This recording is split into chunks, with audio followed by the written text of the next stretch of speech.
Selamat siang Tribunor, senang sekali saya Mesya Marsabesi bisa menyapa Anda kembali di Tribun Ambon hari ini, edisi 3 Agustus 2026, di mana sejumlah informasi terbaru dari kota Ambon dan sekitarnya akan kami hadirkan untuk Anda.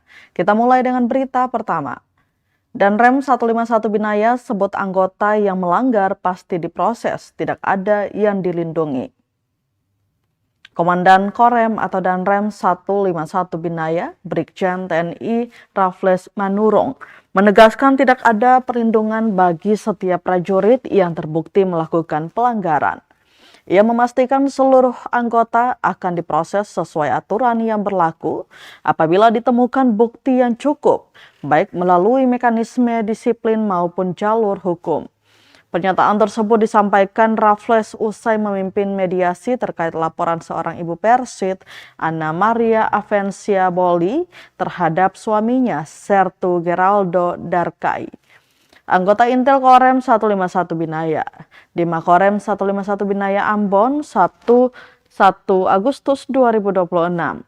Menurut Raffles, hingga saat ini pemeriksaan internal masih berlangsung dan belum ditemukan bukti yang cukup untuk menjatuhkan sanksi kepada prajurit yang dilaporkan. Ia menjelaskan setiap keputusan di lingkungan TNI harus didasarkan pada fakta dan alat bukti yang kuat, bukan sekadar dugaan atau tuduhan. Raffles menegaskan apabila dalam proses pemeriksaan ditemukan unsur tindak pidana, penanganannya akan langsung ditingkatkan melalui jalur hukum. Menurutnya, kewenangan menjatuhkan hukuman disiplin berada di tangan Komandan Korem. Ia menambahkan hukuman disiplin tidak hanya berdampak pada pembinaan personil, tetapi juga berpengaruh terhadap perjalanan karir prajurit. Danrem juga mempersilahkan pihak keluarga untuk menempuh jalur hukum apabila merasa belum puas terhadap penanganan internal yang dilakukan satuan. Dalam kesempatan itu, Raffles mengungkapkan persoalan rumah tangga prajurit tersebut sebenarnya telah beberapa kali dimediasi, mulai dari tingkat komandan satuan hingga dirinya sebagai Danrem. Bahkan ia mengaku telah 2 kali mempertemukan kedua belah pihak di kediamannya untuk mencari solusi terbaik. Selain itu, dalam mediasi terbaru pihak Korem turut mempertemukan kedua orang tua agar seluruh persoalan dapat dibahas secara terbuka dan tidak hanya berdasarkan informasi sepihak. Raffles juga menyampaikan bahwa sejumlah tudingan yang muncul dalam laporan telah diklarifikasi dalam pertemuan tersebut. Salah satunya mengenai dugaan istri tidak menerima gaji suami, yang menurut hasil klarifikasi ternyata gaji tetap diberikan. Meski demikian, Danrem menegaskan seluruh proses pemeriksaan tetap berjalan sesuai ketentuan dan akan dilakukan secara profesional serta transparan. Ia berharap persoalan rumah tangga tersebut dapat diselesaikan dengan baik tanpa mengesampingkan penegasan hukum, maksud kami penegakan hukum, apabila nantinya ditemukan adanya pelanggaran. Saya juga kumpul sampai 2 kali di rumah saya di sini menyelesaikan kerjaan sampai tiba. Apabila menemukan pelanggaran yang memungkinkan mengarah ke pidana, kita limpahkan ke POM. Tapi kalau yang sedemikian ringannya, hal-hal yang masalah ini kita hukuman disiplin. Hukuman disiplin keputusannya saya hanya 3 pilihan tuh, teguran, hukuman ringan, penahanan 14 hari termasuk penahanan berat. Itu akan disanksi dari segi pangkatnya akan ditunda, sekolah dan segala macam itu. Ya, jabatan. Jadi dia dinonjolkan kalau dia bersalah, sambil menunggu nanti waktunya lagi untuk dipulihkan. Nah, itu. Tapi kalau udah dianggap dia menyangkut pidana, kita langsung limpahkan. Nah, dalam permasalahan ini kan kita tahu mana kesalahan yang nyata, kan kita bukti-bukti dia kuat. Nah, gitu loh. Jadi kita bukan tidak ini, tapi kalau tidak ada keyakinan mungkin dari pihak keluarga, silakan langsung ke POM proses sendiri. Kan lebih enak kan? Nah, jadi kita tidak ini, tapi juga nanti akan membantu mencari pembuktian, tidak akan bela-bela orang yang salah. Ya.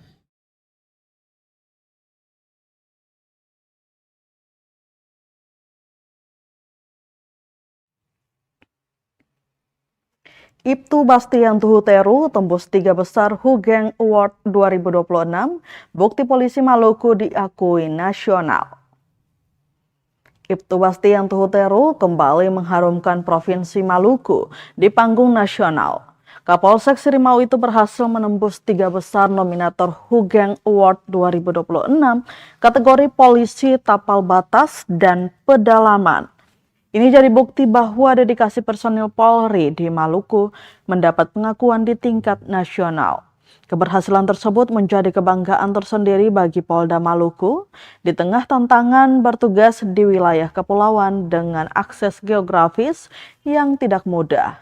Pengabdian Ibtu Bastian dinilai mampu menghadirkan pelayanan yang humanis, membangun kedekatan dengan masyarakat, serta mencerminkan nilai-nilai keteladanan seorang anggota Polri. Malam puncak Hugeng Award 2026 digelar di The Tribrata Dharma Wangsa, Jakarta Selatan, Jumat 31 Juli 2026 dan dihadiri langsung Kapolri Jenderal Listio Sigit Prabowo bersama sejumlah pejabat negara. Kapolda Maluku Irjen Pol Profesor Dr. Dadang Hartanto turut hadir didampingi Karo SDM Polda Maluku Kombes Pol Jemi Junaidi sebagai bentuk dukungan terhadap personil asal Maluku yang berhasil menembus jajaran nominator terbaik nasional. Kapolda Maluku menyampaikan apresiasi atas prestasi yang diraih Ibtu Bastian. Menurutnya, keberhasilan tersebut bukan hanya menjadi kebanggaan bagi Polda Maluku, tetapi juga menunjukkan bahwa polisi yang bertugas di daerah mampu bersaing dan memperoleh apresiasi melalui kerja nyata. Ia menegaskan masuknya Ibtu Bastian dalam 3 besar sudah menjadi pencapaian besar. Menurutnya penghargaan bukan sekadar soal menjadi pemenang, melainkan pengakuan terhadap perjalanan panjang pengabdian yang dilakukan seorang anggota Polri. Kapolda menilai semangat Hugeng Award sangat relevan dengan kondisi Maluku sebagai daerah kepulauan yang memiliki tantangan geografis dan sosial tersendiri.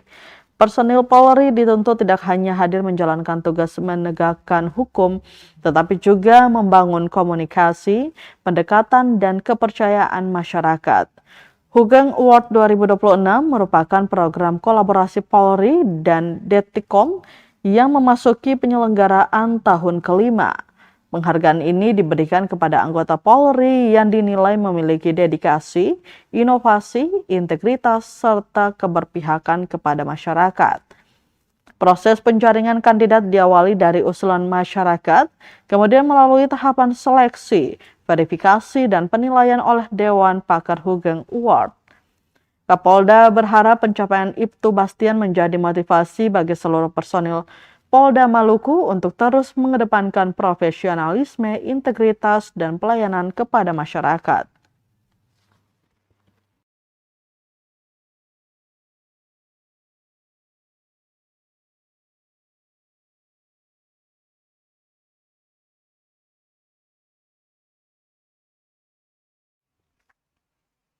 Kita beralih ke berita lainnya, Tribuners, kapal bocor di perairan Pulau Ron, tim SAR evakuasi 5 awak Yuni Bahari dengan selamat. Kapal kayu Yuni Bahari yang mengalami kebocoran setelah dihantam gelombang di perairan Laut Banda berhasil diselamatkan tim SAR gabungan Sabtu 1 Agustus 2026. Terdapat 5 awak kapal berhasil dievakuasi dalam kondisi selamat dan telah diserahkan kepada keluarga di Pulau Banda. Koordinator Pos SAR Banda Ezaurisamasu mengatakan laporan kondisi membahayakan jiwa manusia diterima dari keluarga korban pada Sabtu sekitar pukul 12.55 waktu Indonesia Timur. Merespon laporan tersebut, tim SAR gabungan langsung bergerak menuju lokasi menggunakan RIP Posar Banda dengan jarak tempuh sekitar 16,3 nautical mile ke arah barat daya.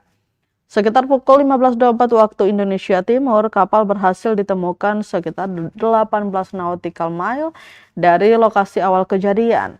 Setelah berkoordinasi dengan nahkoda dan awak kapal, diketahui kebocoran lambung telah berhasil diperbaiki sehingga kapal masih dapat melanjutkan pelayaran. Tim SAR kemudian memutuskan mengawal perjalanan kapal Yuni Bahari menuju Pulau Banda Neira guna memastikan keselamatan seluruh awak kapal. Berdasarkan informasi, kapal Yuni Bahari berangkat dari kota Ambon pada 31 Juli 2026 menuju Pulau Banda Neira. Namun saat melintasi perairan sekitar Pulau Run, kapal dihantam gelombang tinggi hingga mesin Alcon mengalami kerusakan dan lambung kapal bocor. Beruntung Tribuners, awak kapal berhasil melakukan perbaikan darurat sebelum tim SAR tiba di lokasi. Operasi penyelamatan melibatkan Pos SAR Banda, Polairut Banda, Koramil Banda, serta keluarga korban. Dalam operasi tersebut digunakan RIP Pos SAR Banda, longboat milik masyarakat, dan rescue car. Saat proses evakuasi berlangsung, kondisi cuaca dilaporkan cerah berawan dengan angin tenggara berkecepatan 26 knot dan tinggi gelombang mencapai 2,5 meter. Adapun 5 awak kapal yang berhasil diselamatkan yakni La Ajo 41 tahun selaku nahkoda, kemudian Ruslan 33 tahun, La Ante 54 tahun, La Anto 31 tahun, Salman 55 tahun. Dengan seluruh korban berhasil ditemukan dalam keadaan selamat, operasi SAR resmi dinyatakan selesai, di mana seluruh unsur SAR yang terlibat dikembalikan ke satuan masing-masing setelah mendapat apresiasi atas keberhasilan operasi penyelamatan tersebut.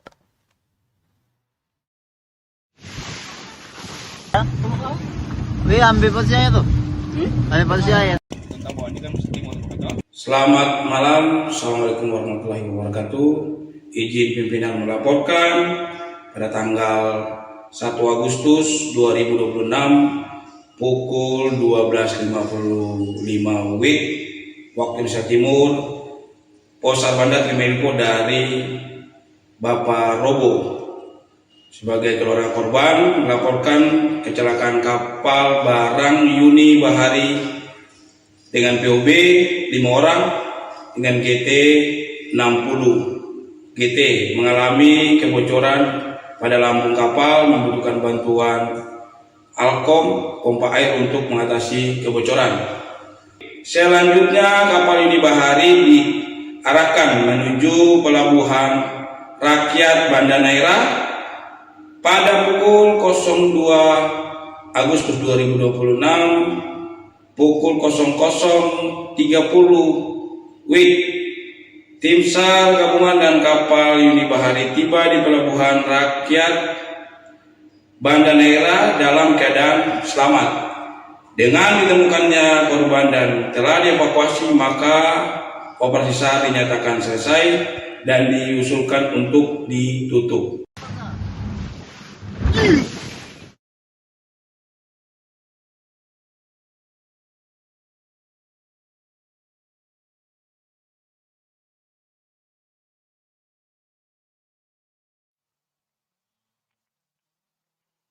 HUT ke-69 SMA Negeri 1 Ambon jalan santai satukan guru, siswa hingga alumni untuk perkuat kebersamaan. SMA Negeri 1 Ambon merayakan hari ulang tahun atau HUT ke-69 dengan penuh semangat dan kebersamaan Sabtu 1 Agustus 2026. Momentum hari jadi sekolah ini diramaikan dengan kegiatan jalan santai yang melibatkan guru, tenaga kependidikan, siswa, alumni, mantan kepala sekolah, hingga guru Purnabakti sebagai simbol eratnya ikatan keluarga besar SMA Negeri 1 Ambon. Perayaan yang mengusung semangat persaudaraan tersebut diawali sejak pukul 6 pagi melalui kegiatan jalan santai dengan rute mulai dari Jalan Patimura melintasi Jalan Ahmad Yani, Jalan Yan Pais, Jalan Sultan Hairun, kemudian kembali ke Jalan Patimura dan finish di lingkungan SMA Negeri 1 Ambon. Sepanjang perjalanan, ratusan peserta tampak antusias mengikuti kegiatan. Jalan santai tidak hanya menjadi ajang olahraga bersama, tetapi juga menjadi ruang silaturahmi yang mempertemukan berbagai generasi alumni dengan guru, tenaga kependidikan, serta para siswa yang saat ini menempuh pendidikan di sekolah tersebut. Perayaan HUT ke-69 turut dihadiri seluruh Dewan Guru dan Tenaga Kependidikan, 5 perwakilan siswa dari masing-masing 40 kelas, mantan kepala sekolah, guru Purna Bakti serta pengurus dan anggota Ikatan Alumni SMA Negeri 1 Ambon. Kehadiran berbagai unsur keluarga besar sekolah menjadi gambaran kuatnya hubungan yang telah terbangun selama hampir 7 dekade perjalanan SMA Negeri 1 Ambon dalam mencetak sumber daya manusia yang berkontribusi di berbagai bidang. Usai jalan santai, rangkaian kegiatan dilanjutkan dengan acara puncak peringatan HUT ke-69 yang digelar di halaman sekolah. Kepala SMA Negeri 1 Ambon, Dr. Randa El Laturiu, mengungkapkan rasa syukur atas usia ke-69 sekolah yang terus menunjukkan eksistensinya dalam dunia pendidikan. Menurutnya, usia yang semakin matang menjadi momentum penting untuk memperkuat komitmen menghadirkan pendidikan yang berkualitas, membangun karakter peserta didik, serta mencetak generasi yang unggul, berintegritas, dan siap menghadapi tantangan masa depan. Sebagai bentuk rasa syukur, acara dilanjutkan dengan prosesi peniupan lilin HUT ke-69 yang kemudian diikuti pemotongan kue ulang tahun. Potongan kue dibagikan kepada tamu undangan, guru, tenaga kependidikan, siswa, serta perwakilan alumni sebagai simbol kebersamaan, persaudaraan, dan sukacita seluruh keluarga besar SMA Negeri 1 Ambon. Peringatan HUT ke-69 ini menjadi lebih dari sekadar perayaan hari jadi sekolah. Momen tersebut menjadi refleksi atas perjalanan panjang SMA Negeri 1 Ambon dalam membangun dunia pendidikan di Maluku sekaligus mempererat hubungan antara sekolah, pendidik, siswa, dan alumni. Dengan semangat kebersamaan yang terus terjaga, keluarga besar SMA Negeri 1 Ambon berkomitmen untuk terus mengukir prestasi, melahirkan lulusan berkualitas, serta memberikan kontribusi nyata bagi kemajuan pendidikan di Provinsi Maluku. Memasuki usia ke-69, SMA Negeri 1 Ambon menegaskan komitmennya untuk terus melangkah bersama, menginspirasi, dan menjadi bagian penting dalam mencetak generasi penerus bangsa yang siap bersaing di masa depan.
Tribuners, rujak Natsepa kini seporsi Rp25.000, penjual ngaku karena bahan naik. Menikmati seporsi rujak di Natsepa di Jalan Suliraya Negeri Suli, Kecamatan Salahutu, Kabupaten Maluku Tengah kini harus merogoh kocek lebih dalam. Harga kuliner legendaris Maluku itu naik dari Rp20.000 menjadi Rp25.000 per porsi. Kenaikan harga tersebut diakui pedagang bukan untuk meraup keuntungan lebih, melainkan akibat melonjaknya harga bahan baku. Ia menjelaskan kenaikan Rp5.000 per porsi terpaksa dilakukan agar usaha tetap bertahan. Pasalnya, sejumlah bahan utama mengalami lonjakan harga, terutama kacang tanah dan gula yang menjadi komponen utama bumbu rujak. Selain itu, Tribuners, harga bahan pelengkap lainnya juga ikut naik, sehingga keuntungan pedagang semakin menipis. Mama Yoke mengaku berat kenaikan harga karena khawatir memberatkan pelanggan. Menurutnya, kenaikan Rp5.000 memang terlihat kecil, namun cukup terasa bagi sebagian masyarakat, terutama pelanggan yang datang bersama keluarga. Meski demikian, ia berharap pelanggan tetap datang menikmati rujak Natsepa karena menyesuaikan harga dilakukan murni untuk menutup biaya produksi yang terus meningkat. Rujak Natsepa merupakan salah satu kuliner khas Maluku yang telah lama menjadi daya tarik wisatawan maupun warga lokal di kawasan pesisir Natsepa dan sekitarnya. Perpaduan bumbu kacang khas dengan aneka buah segar membuat kuliner ini tetap digemari hingga kini.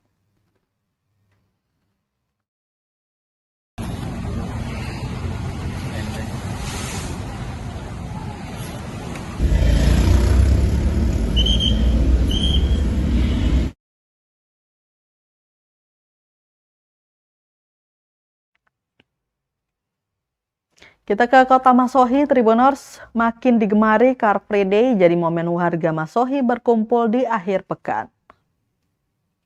Akhir pekan menjadi momen yang dinanti-nanti sebagian besar masyarakat, entah itu pekerja kantoran, pekerja swasta, maupun para pelajar. Melepas penat usai beraktivitas selama sepekan, rupanya banyak masyarakat Kota Masohi, Maluku Tengah menghabiskan akhir pekan di acara Car Free Day. Acara tersebut mempertemukan para pelaku usaha mikro kecil dan menengah atau UMKM, aktivitas olahraga hingga anak-anak yang menghabiskan waktu pada lomba melukis jelang perayaan HUT RI ke-81. Berpusat di Jalan Patimura, Kota Masohi, Kabupaten Maluku Tengah, Maluku. Minggu 2 Agustus 2026, puluhan tenan UMKM digelar para pedagang pada jalan sepanjang hampir 300 meter.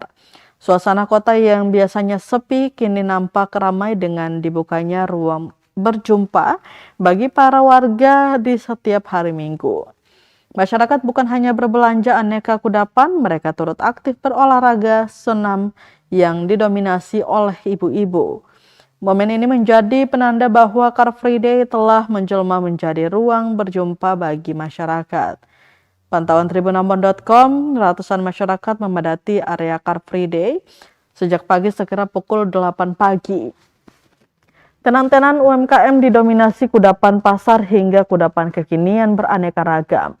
Selain itu, tenan-tenan ornamen unik hingga pakaian turut mengambil bagian di Jalan Patimura. Salah satu pengunjung, Salma Raisyadina, mengatakan ia cukup antusias pada acara Car Free Day. Selain banyak jajanan, ada ruang untuk masyarakat berolahraga.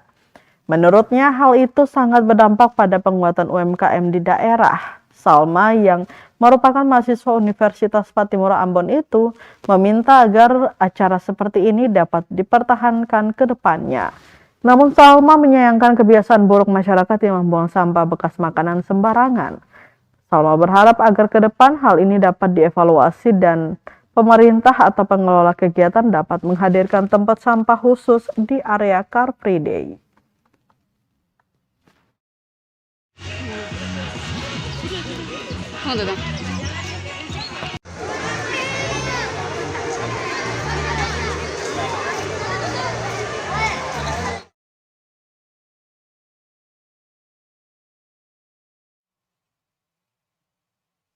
Berita terakhir Tribuners, Damkar SBT tangani 8 titik kebakaran dalam sehari, petugas siaga sejak tengah malam.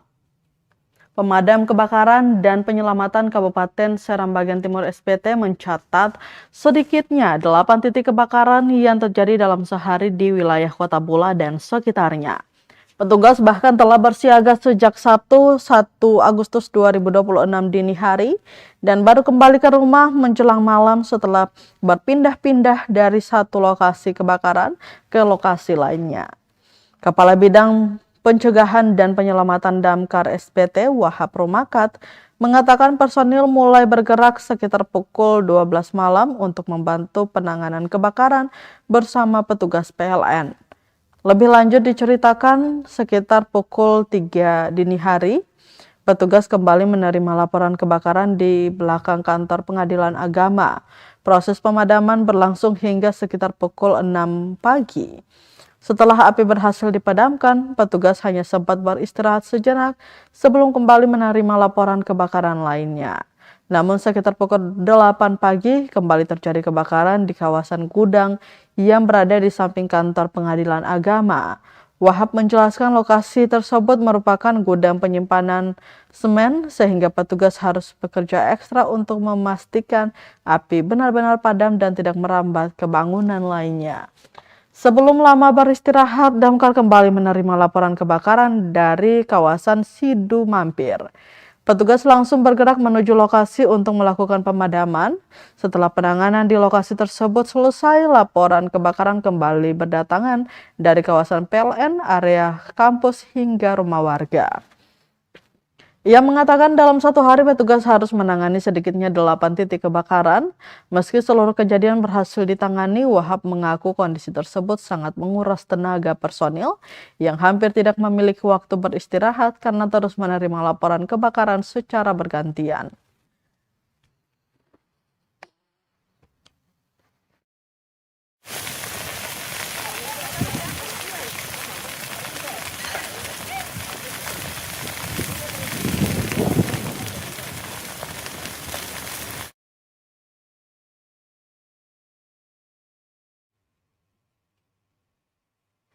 Tribuners, berita tadi sekaligus menutup rangkaian kebersamaan kita di Tribun Ambon hari ini, edisi 3 Agustus 2026. Mewakili seluruh kru yang bertugas, saya Mesya Marsabesi pamit undur diri. Selamat siang dan sampai jumpa. Amato. Download Tribun X sekarang, menghadirkan lokal menjadi Indonesia.